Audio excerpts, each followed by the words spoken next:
સમાચારમાં આગળ વાત કરીશું મહેસાણાથી। મહેસાણામાં ઉત્તર ગુજરાતના મહેસાણા જિલ્લાના 3 વેપારીઓ હાલ દુબઈમાં ફસાયેલા હોવાનું સામે આવી રહ્યું છે। 25 ફેબ્રુઆરીએ વેપાર સંબંધિત મીટિંગ માટે ગયેલા અલ્પેશ પટેલ, યોગેશ કુમાર અને પાર્થ પટેલ હાલ દુબઈ ખાતેની રીગલ પેન્સિલ હોટલમાં રોકાયેલા છે, જે ગલ્ફ વિસ્તારમાં વધતી તંગ પરિસ્થિતિ અને યુદ્ધ જેવી સ્થિતિને કારણે વેપારીઓ ચિંતામાં મુકાયેલા જોવા મળી રહ્યા છે।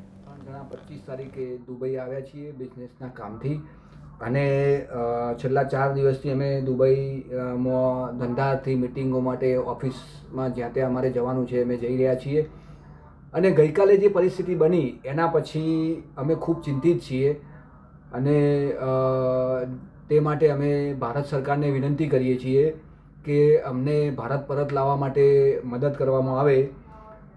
હાલ તો અમે દુબઈમાં સુરક્ષિત છીએ, કોઈ પ્રકારની અમને તકલીફ નથી। અમે ભારતીય દૂતાવાસનો પણ સંપર્ક કર્યો છે અને દૂતાવાસે અમને જાણ કરી છે કે જે પણ હશે એ એક્સ ઉપર એટલે કે ટ્વિટર ઉપર માહિતી આપવામાં આવશે। પરંતુ જે પ્રકારે ફ્લાઇટો બંધ છે એ પ્રકારે અમને ખૂબ જ ચિંતા થઈ રહી છે। અમારા પરિવારજનો ઇન્ડિયામાં પણ ચિંતિત છે। માટે અમે ભારત સરકારને વિનંતી કરીએ છીએ કે તાત્કાલિક અમને ભારત લાવવા માટેની મદદ કરવામાં આવે, જેથી કરીને અમે